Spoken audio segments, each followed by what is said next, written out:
محمد شمیم آپ کی خدمت میں حاضر ہوں ایک نئی ویڈیو کے ساتھ۔ آج کی اس ویڈیو میں ہم ڈسکس کریں گے تشبیہ و اقسامہ، تشبیہ کی قسمیں، مرسل، مفصل، مجمل۔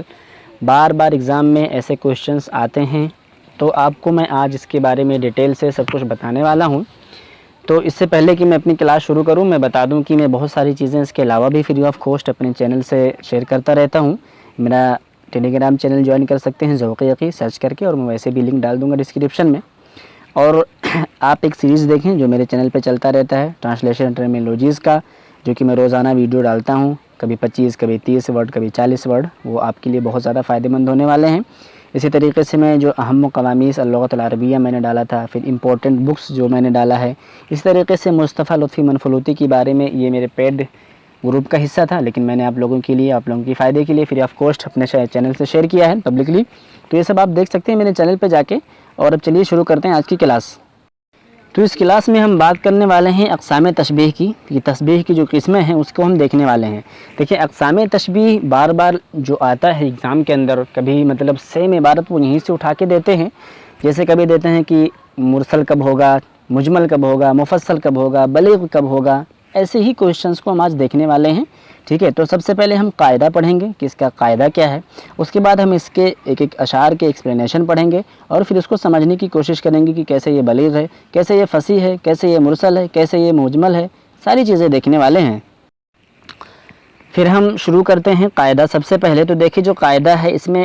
ایگزام بالکل آپ اس کو رٹ لیں، رٹا مان لیں، ایک دم ایزی ہے، کوئی مشکل اس میں ہے ہی نہیں، سب کچھ ایک دم آسان طریقے سے آپ کے سامنے رکھا ہے، اس کا اسکرین شاٹ بھی لے سکتے ہیں۔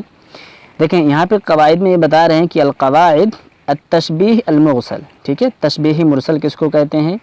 پھر یہ بتائیں گے مؤکد کس کو کہتے ہیں، پھر مجمل کس کو کہتے ہیں، پھر مفصل کس کو کہتے ہیں، اور تشبیہ بلیغ کس کو کہتے ہیں، سب کچھ اسی سلائیڈ میں موجود ہے۔ تو دیکھیں سب سے پہلے یہ کہہ رہے ہیں کہ التشبیہ المرسل، مرسل کب کہیں گے، اس صورت میں جب ما ذکرت فیہ الادات، جب ادات ذکر ہوگا، یعنی مرسل تشبیہ، تشبیہ مرسل اس وقت ہوگی۔ تو تشبیہ مرسل ایسی تشبیہ کو کہیں گے جس کے اندر ادات تشبیہ جو ہے، ادات یعنی ادات تشبیہ مذکور ہو۔ پھر کہیں گے مؤکد، ایسی تشبیہ جس کے اندر حذفت ما حذفت منہ الادات، جس کے اندر ادات تشبیہ محذوف ہو۔ اب آپ کو اس کو یہیں پہ جوڑا لگانا ہے اپوزٹ کر کے، کہ جب ذکر ہوگا تو مرسل، مؤکد یعنی تاکید ہے، یعنی ذکر نہیں ہے، یعنی محذوف ہے تو مؤکد ہوگا۔ یعنی تشبیہ مرسل اور مؤکد ایک کیٹیگری کے ہیں، یعنی ادات تشبیہ جب ذکر ہوگا تو مرسل، جب حذف ہوگا تو مؤکد ہو جائے گا۔ اب آگے چلیں گے تو التشبیہ مجمل، تشبیہ مجمل وہ تشبیہ ہے جس میں وجہ شبہ محذوف ہو، یعنی جس میں وجہ شبہ کو ذکر نہ کیا جائے۔ تشبیہ مفصل مطلب کی ڈیٹیل، یعنی جس میں وجہ شبہ کو ما ذکر ذکر کیا جائے۔ تو آپ اگر چاہیں تو اس طریقے سے جوڑا لگا لیں کہ مرسل کو جوڑا لگا دیں مفصل کے ساتھ، اور مجمل کو مؤکد کے ساتھ، اور فرق کیا رکھیں گے، ادات اور وجہ شبہ کا۔ مطلب ادات اگر ذکر رہے گا، ادات تشبیہ اگر ذکر کیا جائے گا تو مرسل، وجہ شبہ ذکر کیا جائے گا تو مفصل ہو جائے گا، اور اگر وجہ شبہ حذف کیا جائے گا تو مجمل، اور ادات تشبیہ حذف کیا جائے گا تو ہو جائے گا مؤکد۔ ایک مرتبہ پھر سے اس کو سنیں، مرسل اور مؤکد ایک ساتھ ہیں، مفصل اور مجمل ایک ساتھ ہیں۔ تو مرسل اور مفصل ایک کیٹیگری سے ہیں، مطلب ادات تشبیہ جب ذکر کیا جائے گا تو مرسل، وجہ شبہ جب ذکر کیا جائے گا تو مفصل، اور جب ادات تشبیہ کو حذف کیا جائے گا تو مؤکد، اور جب وجہ شبہ کو حذف کیا جائے گا تو مجمل۔ ٹھیک ہے، ایسے ہی یاد رکھیں، بہت ایزی ہے۔ بلیغ کہیں گے ما حذفت منہ الادات و وجہ شبہ، دونوں غائب ہیں، یہاں بھی کر رہے تھے ایک غائب، اب یہاں اس نے مل کے دونوں ہی غائب کر دیا، دونوں ہی حذف کر دیا، ادات اور وجہ شبہ دونوں، تو یہ ہو گیا تشبیہ بلیغ۔ ٹھیک ہے، اب ہم ایک ایک شعر کو پڑھیں گے، اور اس شعر کے ساتھ ساتھ اس کی وضاحت بھی کرتے چلیں گے، اس لیے اگر ہم سارے اشعار کو ایک ساتھ پڑھ لیں پھر اس کی وضاحت کریں تو تھوڑا مشکل ہوگا، اس لیے ہم ایسا کریں گے ایک شعر کو پڑھیں گے اور اس کی وہیں پر وضاحت کر دیں گے۔ تو دیکھیں سب سے پہلے ہم نے سمجھ لیا کہ مرسل جس میں ادات تشبیہ ذکر ہوگا، اس کے بعد پھر آئے گا مؤکد جس میں ادات تشبیہ نہیں ذکر ہوگا، محذوف ہوگا، پھر آئے گا مفصل جس میں وجہ شبہ مذکور ہوگا، پھر آئے گا مجمل جس میں وجہ شبہ مذکور نہیں ہوگا، محذوف ہوگا، پھر بلیغ آئے گا جس میں وجہ شبہ ادات تشبیہ دونوں غائب ہوں گے۔ تو سب سے پہلے پہلا جو شعر ہے وہ ہم پڑھتے ہیں، پھر اس کا ترجمہ کریں گے، پھر اس کو ہم سمجھنے کی بھی کوشش کریں گے۔ تو دیکھیں جو پہلا شعر ہے یہاں پر آپ کے سامنے، کہہ رہے ہیں کہ انا کلمائی، میں پانی کی طرح ہوں، ان رضیت، اگر میں خوش رہوں تو میں پانی کی طرح ہوں، صفائی میں، وَإِذَا مَا سَخِطْتُ، اور جو میں ناراض ہو جاؤں، كُنْتُ لَهِيبًا، تو انگارہ ہوں، یعنی خطرناک آدمی ہے بھائی صاحب۔ تو شاعر کہہ رہا ہے کہ میں صفائی میں پانی کی طرح ہوں اگر میں خوش رہوں، صفاءً، صاف ستھرائی میں، شفافیت میں پانی کی طرح ہوں اگر میں خوش رہوں، اور جب میں غصہ ہو جاؤں، وَإِذَا مَا سَخِطْتُ، جب میں غصہ ہو جاؤں، كُنْتُ لَهِيبًا، تو آگ کا شعلہ ہو جاتا ہوں، شعلہ بن جاتا ہوں۔ اب دیکھیں اس میں کیا کہنا چاہ رہے ہیں کہ اس میں شاعر کو اپنی رضامندی کی حالت اور اپنے غصے کی حالت دونوں کی تشبیہ لانی تھی، کہ کس طریقے سے بتائے کہ جب میں رضامند رہتا ہوں تو میں کس طریقے سے رہتا ہوں، اور جب میں بھڑک جاتا ہوں، غصہ ہو جاتا ہوں تو میں کیسے رہتا ہوں۔ تو اس نے اپنے پرسکون حالت کو، یعنی اپنے رضامندی والی حالت کو اس نے تشبیہ دیا ہے صاف شفاف پانی، یعنی پرسکون ہے، ٹھہرا ہوا ہے، بالکل ایک دم صاف ستھرا ہے، اور غصے کی حالت کو شعلہ مارنے والی آگ، جو کہ ایک دم بھڑکتی رہتی ہے آگ، ایسی آگ سے تشبیہ دیا ہے۔ تو وہ مطلب ایک طریقے سے محبوب بھی ہے، اور مطلب کیا بولتے ہیں، خوفناک بھی ہے، مطلب اچھا بھی ہے اور خوفناک بھی ہے۔ جب وہ خوش رہے گا تو ٹھیک ہے، بٹ غصہ رہے گا تو قریب مت لگنا اس کے۔ تو یہ اس کی اگزامپل ہوگی۔ اب اس کو اگر ہم سمجھنا چاہیں گے تو ہم اس کو اس طریقے سے، انا کلمائی، دیکھو انہوں نے بتا دیا، ادات تشبیہ کو ذکر کر دیا۔ تو اب اگر ہم اس کی وہ دیکھنا چاہیں، مطلب نوعیت کیا ہے، اگر اس کی نوعیت جاننے کی کوشش کریں گے تو آپ کو پتہ چلے گا کہ یہ تشبیہ مرسل ہے، اس لیے کہ ادات تشبیہ جو ہے وہ ذکر ہے، ادات تشبیہ ہے اور یہ ذکر ہے، ٹھیک ہے۔ اس کے علاوہ پھر اگر اس میں دیکھیں گے دوسری، مطلب غور کریں گے، یہ دوبارہ اگر دیکھیں گے اس کو تو یہ معلوم ہوگا کہ یہ مفصل بھی ہے، اس لیے کہ وجہ شب کیا بتایا، صفاءً، ٹھیک ہے، میں صاف صفائی میں پانی کی طرح ہوں، تو یہ وجہ شب جو ہے وہ بھی ذکر ہے۔ اس طریقے سے یہ مرسل بھی ہے اور مفصل بھی ہے۔ آگے چلیں گے کہ سرنا فی لیل بہیم کأنہ البحر ظلاما وارہابا، کہہ رہے ہیں کہ ہم چلے، سرنا فی لیل، ہم رات میں چلے، بہیم، تاریک رات میں، ہم تاریک رات میں چلے، گویا کہ وہ تاریکی اور خوفناکی میں سمندر ہے، یعنی اس رات کی بات کر رہے ہیں کہ ہم رات میں، تاریک رات میں چلے اور گویا کہ وہ سمندر ہے، یعنی رات جو ہے وہ سمندر ہے، ظلاماً و ارہاباً، خوفناکی میں اور تاریکی میں۔ اب یہاں پہ یہ کہہ رہے ہیں کہ انہو، یہ دیکھیں آپ، اگر پہلے اس کو سمجھ لیتے ہیں کہ کہنا کیا چاہ رہے ہیں، اس کے بعد پھر اس کے ہم وہ دیکھیں گے۔ دیکھیں پھر یہ کہہ رہے ہیں کہ رات کو تاریکی اور خوفناکی میں سمندر سے تشبیہ دے رہا ہے شاعر، ٹھیک ہے۔ اگر آپ پہلے شعر اور دوسرے مثال میں غور کریں گے تو آپ کو لگے گا کہ ادات تشبیہ دونوں میں سے ہر ایک کے پاس موجود ہے، جیسا کہ کاف ادھر اور کاف ادھر، دونوں میں ادات تشبیہ موجود ہے،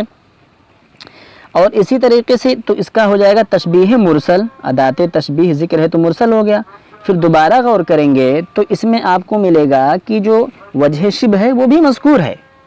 ٹھیک ہے، ظلاماً و ارہاباً، تاریکی میں ہے، ظلاماً و ارہاباً، مطلب سمندر ہے، کس میں، تاریکی میں، خوفناکی میں سمندر ہے، تو وجہ شبہ بھی مذکور ہے اور ادات تشبیہ بھی مذکور ہے، تو یہ مرسل ہونے کے ساتھ ساتھ یہ مفصل بھی ہے، مطلب ادات تشبیہ اور وجہ شبہ دونوں مذکور ہیں۔ آگے چلتے ہیں، قال ابن الرومی فی تأثیر غناء مغنی، کہ کسی مغنی کے گانے والے، مطلب میوزیشین کے گانے کی تاثیر بیان کرتے ہوئے ابن رومی نے کہا ہے، ابن رومی کا ایسا کہنا ہے کہ وہ کیا کہتے ہیں، فَكَأَنَّ لَذَّةَ صَوْتِهِ وَدَبِيبَهَا سِنَةٌ تَمَشَّى فِي مَفَاصِلِ نُعَسَّ، کہ یہ کہنا چاہ رہے ہیں یہاں پہ کہ دیکھو، فَكَأَنَّ لَذَّةَ صَوْتِهِ، اس کے آواز کی لذت، وَدَبِيبَهَا سِنَةٌ تَمَشَّى فِي مَفَاصِلِ نُعَسٍ، کہ کہنا چاہ رہے ہیں کہ مغنی کی آواز کی جو لذت ہے اور اس کے اثر کی جو کیفیت ہے، ایک اونگ ہے، سنتن، ایک اونگ ہے جو سونے والوں کے رگ و روپ میں دوڑ گئی۔ آپ بھی اگر کبھی بہت زیادہ تھک جاتے ہیں تو دیکھیں نیند کیسے آتی ہے، کرسی پہ بیٹھ کے، چیئر پہ بیٹھ کے آپ کو نیند آ جاتی ہے، کھڑے کھڑے اگر آپ سہارا لگا لیں تو نیند آ جاتی ہے. تو وہ جو نیند آتی ہے اس وقت کا سرور کیا ہوتا ہے, من آپ کا کیا کرتا ہے, مطلب جلدی سے بستر لگے اور ہم سو جائیں. تو وہ جو کیفیت ہوتی ہے آدمی بالکل ایک دم سرور جس کو لگتا ہے. تو یہاں پہ ابن رومی نے تشبیہ دینے کی کوشش کی ہے. تو ابھی میں اس کو ایک دوسرے شعر کے ساتھ ملا کے بتاتا ہوں تاکہ مطلب اس طریقے سے دونوں واضح ہوتا رہے تو صحیح رہے گا. پھر چلتے ہیں. وَكَأَنَّ الشَّمْسَ الْمُنِيرَةَ دِينَارٌ جَلَتْهُ حَدَائِدُ الضَّرَّابِ. وَكَأَنَّ الشَّمْسَ الْمُنِيرَةَ دِينَارٌ جَلَتْهُ حَدَائِدُ الضَّرَّابِ. گویا کہ روشن سورج ایک دینار ہے جس کو ڈھالنے والے کی چوٹوں نے صیقل کر دیا ہے. حدائد الضراب, چوٹ نے, مارنے کے مطلب ڈھالنے والا, جو مطلب ڈھالتا ہے اس کو صیقل کر دیا, مطلب اس کو پالش کر دیا, اس کو صاف ستھرا کر دیا ہے. تو گویا کہ روشن سورج ایک دینار ہے, مطلب سورج کو بتا رہے ہیں کہ ایک دینار ہے اور اس کو کسی پیٹنے والے نے, جس طرح چاندی کو پیٹ پیٹ کے ایک دم وہ کر دیا جاتا ہے, تو ایسے ہی بول رہے ہیں کہ جس کو کسی ڈھالنے والے کی چوٹوں نے اس کو صیقل کر دیا, مطلب ایک دم صاف ستھرا بنا دیا ہے. اب اگر آپ اس کی اگزامپل کو سمجھیں گے اور اس کے معنوں کو سمجھیں گے تو آپ کو پتہ چلے گا کہ یہ ہے کیا. اب کہہ رہے ہیں کہ یہاں پہ ابن رومی نے کیا بتایا ہے کہ آدمی جب شروعاتی دور میں ہوتا ہے, جب مطلب نیند کا ابتدائی مرحلہ ہوتا ہے, تو جو نیند ہے ہلکی ہلکی نیند اس کے جسم میں ایسے سرایت کرتی ہے جس طریقے سے گانے کی لذت مطلب آدمی کو سننے میں محسوس ہوتا ہے. تو یہاں پہ دونوں میں جو مطلب وجہ شبہ ہے دونوں حالتوں میں وہ ہے راحت اور سکون. راحت ہونا, راحت حاصل کرنا اور سکون حاصل کرنا, جس کو لذت بولتے ہیں, لذت سکون ہے. اسی طریقے سے ابن معتز نے کیا کہا کہ جو سورج کو ایک صاف شفاف, ٹھیک ہے, چاندی سے تشبیہ دیا جس کو ڈھالا گیا ہو, اور ایسے کہ جیسے اس کا ابھی جلد ہی اس کو ڈھالا گیا ہو, اور اس کا جو وجہ شبہ ہوگا وہ چمکدار ہونا ہوگا کہ مطلب ایک دم زرد ہو, چمکدار ہو. تو اس میں وجہ شبہ کو مذکور نہیں کیا ہے. اب یہاں پہ جیسے ہم نے اوپر دیکھا تھا, اگر آپ سمجھنے کی کوشش کریں تو آپ کو پتہ چلے گا. دیکھیں یہاں پہ انہوں نے بتایا کہ رضیت صفان وان سخط, غصے میں اور خوش ہونے کی صورت میں ایسا ہوں. اور یہاں پہ جیسے انہوں نے بتایا کہ رات تاریکی میں, ٹھیک ہے, خوفناکی میں سمندر کی طرح. لیکن یہاں یہ صرف یہ بتا رہے ہیں کہ اس کے نیند آواز کی لذت ایسی ہے جیسے, نہیں مطلب نہیں بتایا ایسی ہے, بس انہوں نے صرف بتا دیا کہ اس کی آواز کی لذت ایسی ہے جیسے نیند. تو کس چیز میں نیند سے وہ تشبیہ دے رہے ہیں؟ اس کے آواز کی لذت ایسے ہے جسے شروعاتی دور میں نیند آتی ہے. تو اب یہ وجہ شبہ یہاں جو مذکور نہیں کیا ہے وہ وجہ شبہ ہے راحت اور سکون, اور یہاں پہ چمکدار اور روشن ہے وجہ شبہ. تو یہاں وجہ شبہ مذکور نہیں ہے, تو جب مذکور نہیں ہوتا وجہ شبہ تو ہم اس کو بولتے ہیں مجمل. اور یہ کاف دیکھ رہے ہیں ذکر ہے, تو ہم اس کو کہہ سکتے ہیں ایک طریقے سے یہ مرسل ہونے کے ساتھ ساتھ مجمل ہے, جیسا کہ ہم نے اوپر دیکھا تھا کہ مرسل ہونے کے ساتھ ساتھ مفصل تھا. اب ہم آگے دیکھیں گے. اب یہ کہہ رہے ہیں الجواد فی سرعت برق خاطف, کہ گھوڑا جو ہے الجواد فی سرعت برق خاطف, کی عمدہ گھوڑا تیز رفتاری میں اچکنے والی بجلی کی طرح. برق خاطف, خطفہ کو اچک لینا, اسی سے اختطفہ آتا ہے, کڈنیپ کر لینا, ہائی جیک کر لینا, ابڈکٹ, سب کچھ مطلب یہی ابنڈنٹ سب کچھ اسی کے معنی میں آتا ہے. تو اس کا ہے کہ مطلب اچک لیا, یا مطلب اچکنے والی بجلی کی طرح ہے. عمدہ گھوڑا تیز رفتاری میں اچکنے والی بجلی کی طرح ہے, یا عمدہ گھوڑا تیز رفتاری میں اچکنے والی بجلی کی طرح ہے. ایک شعر اور دیکھیں گے, یہاں پہ کہہ رہے ہیں کہ انت نجم فی رفعت و ضیاء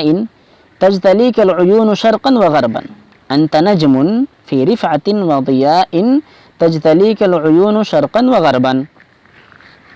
پھر کہہ رہے ہیں کہ آپ بلندی اور روشنی میں ایک ستارہ ہیں, آپ کو نگاہیں دیکھ سکتی ہیں. انت نجم فی رفعت و ضیاء,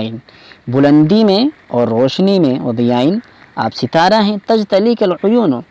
آنکھوں کے لیے آپ ظاہر ہوتے, نگاہیں آپ کو دیکھ سکتی ہیں. شرقاً و غرباً, آپ کہیں بھی رہیں.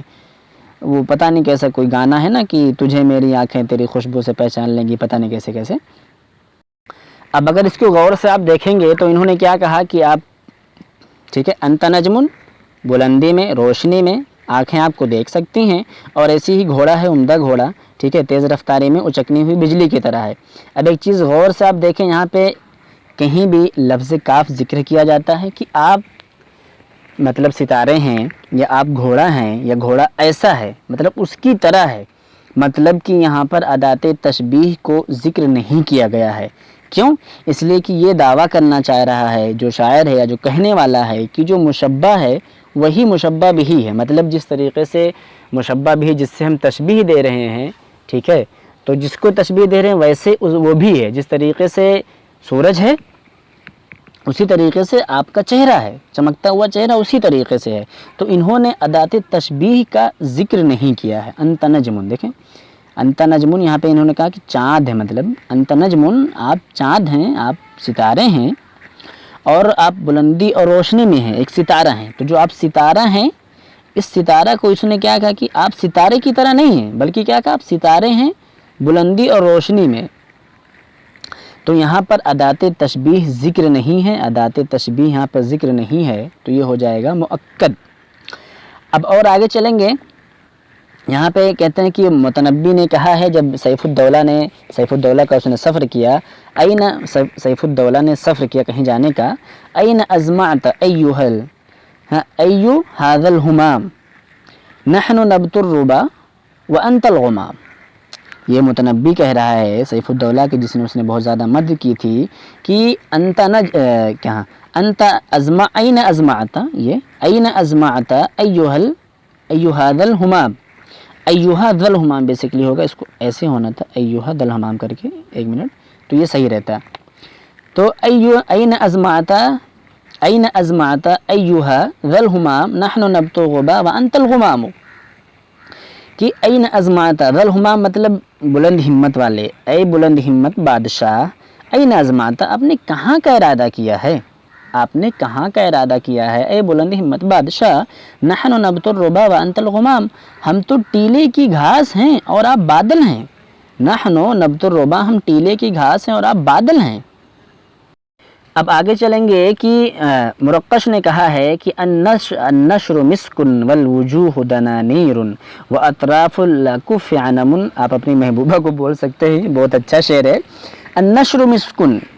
والوجوہ دنانیر واطراف الاکف عنم، کہ کہہ رہے محبوبہ کے جسم سے پھوٹنے والی خوشبو جو ہے مشک ہے،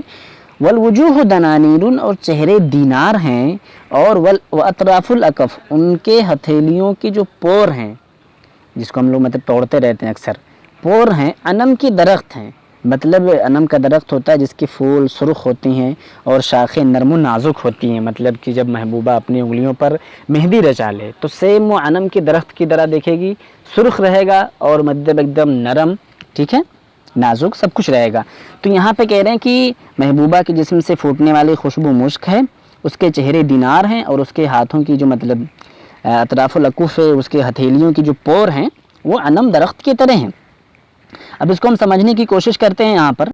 اس کی جو ایکسپلینیشن ہے خود صاحب کتاب نے یہاں پر ذکر کیا ہوا ہے، آپ اس کو خود پڑھ سکتے ہیں، سمجھ سکتے ہیں، لیکن اگر ہم اس کو سمجھائیں گے اور آپ کے سامنے سے اگر شعر ہٹ جائے گا تو آپ کو سمجھنے میں دقت ہوگی، اسی وجہ سے میں اس کی خاطر ہی آپ کے سامنے اشعار رکھتا ہوں اور اس کو میں مثالوں سے سمجھانے کی کوشش کرتا ہوں۔ آپ خود بھی یہاں سے پڑھ سکتے ہیں، تو میں آپ کو شعر سامنے رکھ کے آپ کو سمجھاتا ہوں کہ دیکھیں اس میں کیا کیا کیسے چیزیں واضح ہوئی ہیں۔ دیکھیں انہوں نے کیا کہا، متنبی نے مطلب جب بادشاہ ہجرت کا ارادہ کیا کوچ کرنے کا تو وہ ڈر گیا اور کہا کہ آپ ایسے بادل ہیں جو بنجر زمین کو بھی اگا دیتے ہیں، یعنی ہماری اوقات اور حیثیت ایسے جیسے ٹیلے کی گھاس جو کہ مطلب بنا بارش کے ہو نہیں سکتی ہے، اور آپ بادل ہیں، آپ چھوڑ کے کہاں جا رہے ہیں۔ تو اس نے تشبیہ دی ہے اپنے آپ کو ٹیلے کے گھاس سے، اور اپنے محبوب کو یعنی بادشاہ کو تشبیہ دیا ہے بادل سے، برسنے والے سے جو بنجر زمین کو اگاتا ہے، لیکن نہ تو یہاں پر ادات تشبیہ ذکر ہے اور نہ ہی وجہ شبہ ذکر ہے، تو ایک ناحیے سے یہ مؤکد ہے، اگر آپ دیکھیں گے اس کو تو یہ تشبیہ مؤکد ہے، لیکن دوبارہ غور کریں گے تو اس میں آپ کو مل جائے گا کہ یہ تشبیہ بلیغ بھی ہے، یعنی وجہ شبہ بھی نہیں ہے اور ادات تشبیہ بھی نہیں ہے۔ ہم نے اس سے پہلے دیکھا تھا، ٹھیک ہے، ابھی میں اس کو ایک بار ریکیپ کروں گا آپ کے سامنے، لیکن ایک بار پھر سے آپ دیکھیں کہ یہ جو ہے اس میں نہ تو ادات تشبیہ کہیں کاف دکھ رہا ہے یا کاننا وغیرہ دکھ رہا ہے، کہیں نہیں، کہیں دکھ رہا ہے فی رفعۃ و ضیاء، یا اس طریقے سے فی الضیاء، کس چیز میں کوئی بھی نہیں دکھ رہا ہے، تو نہ تو وجہ شبہ آپ کو نظر آ رہا ہے، نہ ہی آپ کو اس میں کوئی ادات تشبیہ نظر آ رہا ہے، تو یہ مؤکد ہونے کے ساتھ ساتھ تشبیہ بلیغ بھی ہے۔ مرقش نے جو کہا ہے کہ آپ کے مطلب محبوبہ کی تعریف میں اس نے جو کہا ہے کہ اس کے مطلب جو چہرے ہیں اس کے بدن سے خوشبو پھوٹتی ہے محبوب کے بدن سے، اور اس کے چہروں کو دینات سے تشبیہ دیا ہے، اور مہندی لگے ہوئے ہاتھوں کو عنب کے درخت سے، اس کے پور کو درخت سے دیا، عنب کے درخت سے۔ تو یہاں پہ بھی دیکھیں کہیں لکھا ہوا ہے کاف کہ اس کا چہرہ اس کی طرح نہیں، اس کا چہرہ ہی مطلب خوشبو ہے، اس کا چہرہ ہی دینار ہے، اس کا بدن ہی خوشبو ہے، اس کے طرح جو انگلیوں کے پور ہیں وہی عنب کے درخت ہیں۔ تو نہ تو اس نے وجہ شبہ ذکر کیا ہے اور نہ ہی ادات تشبیہ ذکر کیا ہے، تو یہ دونوں شعر کیا ہو جائے گا، مؤکد ہونے کے ساتھ ساتھ تشبیہ بلیغ ہو جائے گا۔ جسٹ ریکیپ کرتے ہیں ہم ایک ایک شاعری کو۔ انا کلمائی ان رضیت صفاء اور یہ سرنا فی لیل البہیم، یہ دونوں جو اشعار ہوں گے یہ ہوں گے تشبیہ مرسل، ادات تشبیہ بھی ذکر ہے اور مفصل بھی ہوں گے اس لیے کہ وجہ شبہ بھی ذکر ہے۔ پھر اور ہم آگے چلیں گے تو یہ جو